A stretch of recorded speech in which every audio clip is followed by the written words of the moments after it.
ఇప్పుడు నేను చెప్తున్న వార్త కొంచెం కఠినంగా ఉండొచ్చు, జాగ్రత్తలు తీసుకోవాలని ఆర్టీవీ మీకు సూచిస్తుంది. Viewers discretion is highly advised.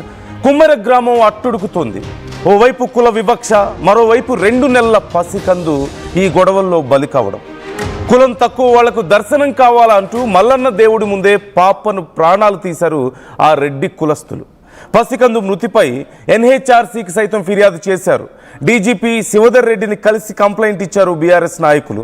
దేశవ్యాప్తంగా చర్చ జరుగుతున్నా ఇప్పటి వరకు కనీసం ఎఫ్ఐఆర్ ఎందుకు నమోదు చేయలేదు? కేసును నీరుగారుస్తున్నారు నాగర్ కర్నూలు జిల్లా పోలీసులు అంటూ పెద్ద ఎత్తున విమర్శలు వ్యక్తం అవుతున్నాయి. ఇప్పటి వరకు నిందితులపై కేసు నమోదు చేయలేదు పోలీసులు అంటూ మరిన్ని విమర్శలు వస్తున్నాయి. 2 రోజులు గడుస్తున్నా ఎఫ్ఐఆర్ నమోదు చేయకపోవడం పట్ల అందరి నుంచి విమర్శలు వస్తున్నాయి. గణేష్ మౌనికలది కులాంతర వివాహం. గణేష్ రజక, మౌనిక ఎస్సీ మాదిగ. కుటుంబంతో కలిసి 2 నెలల క్రితం 2 నెలల పాపతో కుమ్మెర మల్లన్న దర్శనానికి వెళ్లారు దంపతులు. దర్శనం టైంలో సర్పంచ్ తుకారాం రెడ్డి కుమారుడు శ్రీనివాస్ రెడ్డికి గణేష్కు మధ్య గొడవ జరిగింది. మాట్లాడుకుందామని పిలిచి ఒక గదిలోకి తీసుకెళ్లి గణేష్ భార్య, తల్లి మీద దాడి చేశారు ఆ జాతర నిర్వాహకులు.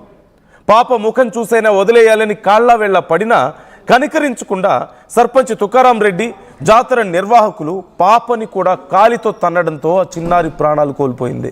ఈ ఘటనలో నిందితులుగా ఉన్నారు సర్పంచ్ తుకారాం రెడ్డి, ఆయన కుమారుడు సతీష్ రెడ్డి, శ్రీనివాస్ రెడ్డి, మధుసూదన్ రెడ్డి, కన్నిరెడ్డి, పవన్ రెడ్డి, నరేష్ రెడ్డి, శ్రీకాంత్ రెడ్డి. ఇప్పటికి 4 అదుపులోకి తీసుకున్నామంటూ పోలీసులు చెప్తున్నారు. మరొక 4 ముఖ్యమైన 4 పరారీలో ఉన్నారు. వాళ్ళందరినీ అదుపులోకి తీసుకోలేకపోతున్నారా? వాళ్ళు ఏమన్నా అంతర్జాతీయ స్థాయి ఉగ్రవాదులా ఇంకేమైనా? వాళ్ళని ఎందుకు పట్టుకోలేకపోతున్నారు? పట్టుకోలేకపోతున్నారా? పట్టుకోవడం లేదా? ఎఫ్ఐఆర్ ఎందుకు నమోదు చేయలేదు? ఎందుకని సీరియస్ యాక్షన్ లేదు ఈ విషయంలో? ఫ్రమ్ లాస్ట్ 2 days మేము కూడా క్వశ్చన్ చేస్తూనే ఉన్నాం ఈ విషయంలో. మీరు చూస్తున్నారు, ఆ కుటుంబ సభ్యుల్ని ఆ రూమ్లోకి తీసుకెళ్లి కొబ్బరికాయలు తలల మీద కొట్టారంటే ఎంత రాక్షసత్వం ఉంటే అలా చేయగలుగుతారు? ఎంత దారుణమైనటువంటి పని అది. 10 మంది కలిసి ఆ కుటుంబంలో ఒక చిన్న పసిపాప ఉంది, ఒక బాలింత ఉంది, ఒక్కడనే చేసి ఆ రకంగా కొడతారు ఆ కుటుంబంలో మహిళల్ని, వాళ్ళ ప్రైవేట్ పార్ట్స్ మీద కూడా చేతులు వేశారట. ప్రైవేట్ పార్ట్స్ మీద చేతులు వేయడం, అది కూడా గుళ్ళో తాగి ఉండడం ఏంటి? ప్రైవేట్ పార్ట్స్ మీద చేతులు వేయడం ఏంటి? కులం పేరుతో దూషించడం ఏంటి? కాళ్లతో తన్నడం ఏంటి? కొబ్బరికాయలు తల్ల మీద కొట్టడం ఏంటి? 2 నెలల పాపని కాళ్ళతో తన్నడం ఏంటి? ఆ పాప చివరికి ప్రాణాలు కోల్పోయింది. ఏంటి దారుణం? ఒకసారి అక్కడ ఉన్న పరిస్థితిని మీరే చూడండి.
మీరు చూస్తున్నారు స్క్రీన్ మీద, ఎవరైతే తుకారాం రెడ్డి ఆ పాపని కాళ్ళతో తన్నాడో, ఆ తల్లిని కాళ్లతో తన్నాడో, ఆ వ్యక్తిని మీరు స్క్రీన్ మీద చూస్తున్నారు. ఆ దుర్మార్గులు ఒక సర్పంచ్. మనం చాలా గౌరవంగా మాట్లాడతాం సహజంగా, కానీ ఒక పాప ప్రాణాలు పోవడానికి కారణమైనటువంటి ఈ దుర్మార్గుడి గురించి, ఒక బాలింతని కనీసం 2 నెలలు కూడా అవ్వలేదు ఇప్పటికీ, ఆ బాలింతని కాళ్లతో తనేటువంటి వీళ్ళకి ఎలా గౌరవం ఇవ్వాలనిపిస్తుంది?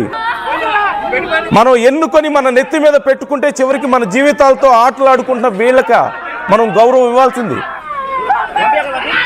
ఇప్పుడు 4 పరారీలో ఉన్నారట. 4 ఇప్పటికే అరెస్ట్ చేస్తారని చెప్తున్నారు. ఆ పరారీలో ఉన్న 4 ఎప్పటిలో పట్టుకుంటారు? ఏం చర్యలు తీసుకుంటారు? అర్జెంటుగా ఆ సర్పంచ్ పదవికి ముందు అతన్ని ఆ సర్పంచ్ పదవిలోంచి తొలగించాలి. కాంగ్రెస్ పార్టీ ఎందుకని ఈ విషయంలో ఇంకా సీరియస్గా రెస్పాండ్ అవడం లేదు? ఎందుకు రెస్పాండ్ అవడం లేదు? ఆ ఘటనలో ఎవరెవరైతే రెడ్లు, సోకాల్డ్ రెడ్లు కులం పిచ్చితో ఆ కుటుంబం మీద దాడి చేశారో వాళ్ళ మీద సీరియస్ యాక్షన్ ఇంతవరకు ఎందుకు తీసుకోలేదు, ఏం చర్యలు తీసుకున్నారు? ఇవన్నీ ఒక ఎత్తు అయితే, పాపం గాయపడి దెబ్బలు తిని పాప ప్రాణాలు పోగితే ఆ కుటుంబం అంత బాధలో ఉండి కంప్లైంట్ ఇవ్వడానికి వెళ్తే తిరిగి వాళ్ళనే బెదిరించారట, వాళ్ళ మీదే కేసు పెడుతున్నారట. ఏం ప్రజాస్వామ్యం ఇది? ఏం చట్టాలు ఇవి? ఎవరు చెప్పారు మీకు ఈ నీతి? అంటే కొట్టిన వాళ్ళే వచ్చి కేసు పెడతారా? ప్రాణాలు తీసిన వాళ్ళే వచ్చి కేసు పెడితే ఆ కేసు తీసుకుంటారా? వాళ్ళని బెదిరిస్తారా? కానీ పాప ప్రాణాలు పోయి చేతిలో ఒళ్ళో పెట్టుకొని వచ్చి ఆ పాపని మమ్మల్ని కొట్టారు, ఇలా మమ్మల్ని చిత్రహింసలు పెట్టారు, మా కులం గురించి మమ్మల్ని దూషించారు అని చెప్పి ఏడుస్తూ వాళ్ళ కాళ్ళ మీద పడితే వాళ్ళ కేసు తీసుకోరా? ఎక్కడ బ్రతుకుతున్నాం మనం? ఇప్పటికీ ఈ కేసుకు సంబంధించి సరైన యాక్షన్ తీసుకోలేదు. ఇంకొక నలుగురు తప్పించుకొని తిరుగుతున్నారు. ఇప్పటికి నలుగురిని మాత్రమే అదుపులోకి తీసుకున్నట్లుగా తెలుస్తోంది. వీళ్ళ మీద ఏం చర్యలు తీసుకుంటారు? ఈ సర్పంచ్ని ఎప్పుడు తొలగిస్తున్నారు ఆ పదవిలోంచి? Why Congress party is not responding properly ఈ విషయం మీద? ఇంత పెద్ద యాక్షన్ జరిగితే why CM is not responding? Home కూడా ఆయనే కదా. ఎందుకు ఈ విషయం మీద సరైన రెస్పాన్స్ కనిపించడం లేదు? బీఆర్ఎస్ రెస్పాండ్ అయింది, బీజేపీ రెస్పాండ్ అయింది, బీసీ సంఘాలు రెస్పాండ్ అయ్యాయి, మీడియా రెస్పాండ్ అవుతుంది, ప్రజా సంఘాలు రెస్పాండ్ అవుతున్నాయి, అందరూ అక్కడికి వెళ్తున్నారు. Why government is not responding properly? మీ పార్టీ నాయకుల మీద ఒక దాడి జరిగితే మీరు ఊరుకుంటారా? మీ పార్టీకి సంబంధించిన కార్యకర్తల మీద ఒక దాడి జరిగితే మీరు ఊరుకుంటారా? అందరూ రియాక్ట్ అవుతారు కదా. ఏ సామాన్య ప్రజల మీద దాడులు జరిగితేనో, సామాన్య ప్రజలకు అన్యాయాలు జరిగితే మీరు రెస్పాండ్ అవరా సరిగా? ఖచ్చితంగా ఈ విషయంలో న్యాయం జరిగే వరకు మేము పోరాడతాం. వ్యూవర్స్, మీరైనా సరే ఒకవేళ ఈ అంశం గురించి మాట్లాడాలనుకుంటే, మీ అభిప్రాయాలను మాతో పంచుకోవాలనుకుంటే స్క్రీన్ మీద స్క్రోల్ అవుతున్న నంబర్స్కి కాల్ చేయొచ్చు, మాతో మాట్లాడొచ్చు, మీ ఒపీనియన్స్ని మాతో షేర్ చేసుకోవచ్చు. ఈలోగా మా ప్రతినిధి శివాజీ మనతో జాయిన్ అవుతున్నారు. అసలు గ్రౌండ్లో ఏం జరుగుతుంది? ఈవెన్ మా కొలీగ్ కూడా అక్కడికి వెళ్తున్నారు. మనోజ్ ఇప్పటికే ఆ ప్రాంతానికి వెళ్తున్నారు, అక్కడ సిచ్యువేషన్ ఏంటో తెలియజేయడానికి. At the same time Shivaji ఈ కేసుని ఫాలో అప్ చేస్తున్నారు. శివాజీ, మనం నిన్నంతా మాట్లాడుకున్నాం. నిన్నటికి ఈ రోజుకి ఈ కేసులో అసలు పురోగతి ఎంత? ఆ కుటుంబానికి న్యాయం జరగడానికి ఒక్క అడుగైనా ముందుకు పడిందా? నగర కర్నూలు జిల్లా కుమ్మెర గ్రామంలో జరిగినటువంటి ఈ ఘటన అటు జిల్లా వ్యాప్తంగానే కాదు, అటు రెండు తెలుగు రాష్ట్రాల లోపల కూడా చాలా ఘోరంగా జరిగినటువంటి ఘటనగా అటు ప్రజా సంఘాలు, ఇరు పార్టీలకు సంబంధించినటువంటి నాయకులు కూడా ఇప్పటికే ఆ కుటుంబానికి మనోధైర్యము ఇచ్చే విధంగా కూడా, సానుభూతి తెలిపే విధంగా కూడా ఇప్పటికే నాయకులందరూ కూడా వచ్చారు. ఈ నేపథ్యంలోనే ఇప్పటికే నలుగురు మొత్తం మీద కూడా వీళ్ళ యొక్క కేసులో ముద్దాయిలుగా ఉన్నటువంటి 8 మంది పైన కూడా అటు శ్రీనివాస్ రెడ్డి, శ్రీకాంత్ రెడ్డి, కన్నారెడ్డి, ఉపేందర్ రెడ్డి, ఇటు నలుగురు కూడా మధుసూదన్ రెడ్డి, ఇటు సతీష్ రెడ్డి, తుకారాం రెడ్డి, ఇట్లా 8 మంది పైన కూడా ప్రధానంగా నిందితులు అని చెప్పేసి కూడా చార్జ్ షీట్ లో పేర్కొంటున్నట్టు పోలీసులు కూడా మనకు చెప్తున్నారు. కానీ ఈ యొక్క కేసులో నిన్నటికి ఈ రోజుకి కూడా పలు ప్రజా సంఘాలు, అటు రాజకీయ సంబంధించినటువంటి నాయకులు కూడా కుటుంబానికి ధైర్యం చెప్పడానికి వస్తున్నారు. కానీ ప్రభుత్వం వైపు నుంచి కూడా, అటు ప్రభుత్వం వైపు నుంచి కానీ, ఇటు స్థానిక ప్రజాప్రతినిధి ఎమ్మెల్యేగా ఉన్నటువంటి కుచ్కుల రాజేశ్వర్ రెడ్డి కానీ, ఎంపీ మల్లు రవి గారు కానీ ఇప్పటి వరకు కూడా ఎలాంటి రెస్పాండ్ కాలేదు, ఎలాంటి కూడా వీటిపైన కూడా ప్రతిస్పందించలేదు. ఈ నేపథ్యంలోనే దీనిపైన న్యాయం జరగాలని చెప్పేసి కూడా అటు కుటుంబ పెద్దలు కోరుతున్నారు. కుటుంబానికి సంబంధించిన వాళ్ళందరూ కూడా తమ కుటుంబానికి న్యాయం చేయాలి అని చెప్పేసి కూడా కోరుతున్నటువంటి పరిస్థితి. పోలీసులు మాత్రం ఈ యొక్క కేసులో జాప్యం జరుగుతుంది అని చెప్పేసి కుటుంబ సభ్యులు ఆరోపణలు చేస్తున్నారు. ఇప్పటికే నలుగురిని మాత్రమే వాళ్ళ యొక్క రిమాండ్లోకి తీసుకోవడం జరిగింది. ప్రధానంగా ముఖ్యంగా ఉన్నటువంటి ముగ్గురు దాంట్లో నలుగురు ఉన్నటువంటి దాని పేర్లలో శ్రీకాంత్ రెడ్డి అండ్ శ్రీనివాస్ రెడ్డి, మధుసూదన్ రెడ్డి, వీళ్ళు ఎవరైతే ఉన్నారో ఈ యొక్క తుకారాం రెడ్డిని ఇప్పటికి అదుపులోకి తీసుకున్నారా ఇంకా లేదా?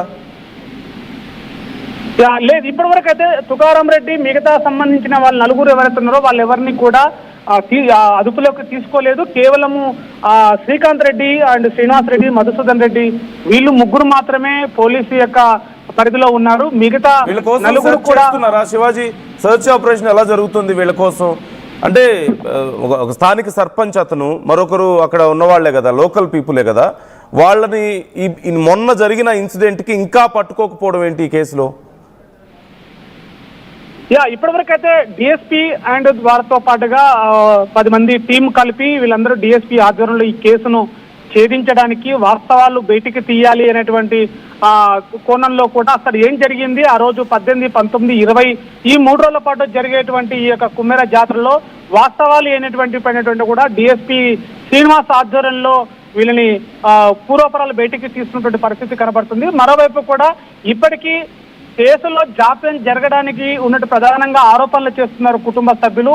కేవలం 3 మాత్రమే ఈ యొక్క కేసులో పోలీసుల యొక్క కస్టడీలో ఉంచుకున్నారు. కానీ మిగతా వాళ్ళని ఎందుకు పేర్లు నమోదు చేయట్లేదు? ఈ తుకారాం రెడ్డి కావచ్చు, సతీష్ రెడ్డి కావచ్చు, మిగతా సంబంధించినటువంటి ఉపేంద్ర రెడ్డి కావచ్చు, మిగతా కన్నయ్య రెడ్డి కావచ్చు, ఇలాంటి వాళ్ళ నలుగురిని ఇంకా ఎందుకు జాప్యం చేస్తున్నారు? పోలీసుల యొక్క రిలీజ్ చేసి పత్రికా సమావేశంలో రిలీజ్ చేసినటువంటి పేర్లలో కేసు నమోదు చేసినటువంటి పేర్లలో వీళ్ళ పేర్లను ఎందుకు జోడించట్లేదు? ఎందుకు పోలీసులు నిర్లక్ష్యం వహిస్తున్నారని చెప్పేసి కూడా అటు కుటుంబ సభ్యులు, అటు ప్రజా సంఘాలు కూడా ఆరోపణలు చేస్తున్నాయి. కానీ ఇక్కడ పోలీస్ శాఖ నుంచి డిఎస్పీ గారు చెప్తున్నటువంటి ప్రకారం ఇంకా వాళ్ళ పైన కూడా నలుగురిని కూడా ఎక్కడున్నప్పటికీ కూడా పట్టుకోసాము, వాళ్ళ పేర్లు చేర్చి కేసు సాయంత్రం లోపల నమోదు చేసి మీడియా ముందుకు వస్తామని చెప్పేసి శ్రీనివాసరావు గారు చెప్తున్న పరిస్థితి. కానీ ఈ యొక్క చెప్తున్న నేపథ్యంలో ఇప్పటి వరకు కూడా వాళ్ళ పైన ఫుల్ క్లారిటీగా కూడా కేసులు నమోదు చేయకపోవడం, సెక్షన్లు విధించకపోవడం అనేది కూడా చాలా ప్రశ్నార్థకంగా మారింది. ఈ కేసులో జాప్యం, పోలీసుల యొక్క జాప్యం కూడా ఉందని చెప్పేసి అటు కుటుంబ సభ్యులు, ప్రజా సంఘాలు, ప్రజా నాయకులు కూడా ఆరోపిస్తున్నటువంటి పరిస్థితి ఉంది. నందు రైట్ నేను మీతో మళ్ళీ మాట్లాడతాను శివాజీ. ఎప్పటికప్పుడు డీటెయిల్స్ అందిస్తూ ఉండండి మాకు. It's very simple. ఒక్క మాటలో చెప్పాలంటే నిన్నటికి ఈ రోజుకి ఏ తేడా లేదు ఈ కేసు విచారణకు సంబంధించి. నిన్న ఈ సమయం నుంచి ఇప్పటి వరకు అదే నలుగురు పోలీసుల దగ్గర ఉన్నారు. ఆ నలుగురు పారిపోయారు. మిగతా నలుగురు, తుకారాం రెడ్డి మీకు స్క్రీన్లో కనిపిస్తున్నాడు, ప్రెసిడెంట్ అక్కడే, అతను సర్పంచ్ అక్కడ. ఆ సర్పంచ్ ఇంతవరకు దొరకలేదు. ఎవరైతే కులం పేరుతో వాళ్ళని దూషించి వాళ్ళని కాళ్లతో తన్ని ఆ పాప ప్రాణాలు పోవడానికి కారణమయ్యాడో అతను ఇంతవరకు దొరకలేదు. మరోవైపు పోలీసుల జాప్యం వల్లే దొరకడం లేదంటూ విమర్శలు వస్తున్నాయి. అండ్ అఫ్ కోర్స్ పోలీసులు ఒకవేళ ఇప్పటికిప్పుడు ఎంత హడావడి చేసినా వచ్చే విమర్శలు వస్తాయి. ఖచ్చితంగా మీ మీద ప్రెషర్ ఉంటుంది.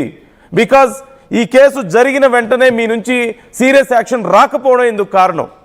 బాధితులు వచ్చి కంప్లైంట్ ఇస్తే అది తీసుకోకుండా ఎవరైతే దాడి చేశారో వాళ్ళు వచ్చి కంప్లైంట్ ఇస్తే దాని మీద మీరు రెస్పాండ్ అయ్యారంటూ తెలుస్తుంది. ఇంతకంటే దారుణం ఏదైనా ఉంటుందా? ఇప్పుడు మేము ప్రయత్నిస్తున్నాం, మా మీద ప్రెషర్ ఉందంటే ఎలా కుదురుతుంది? ప్రెషర్ వస్తుంది. You have to deal with that. ఖచ్చితంగా ఇప్పటికే బీఆర్ఎస్ నాయకులు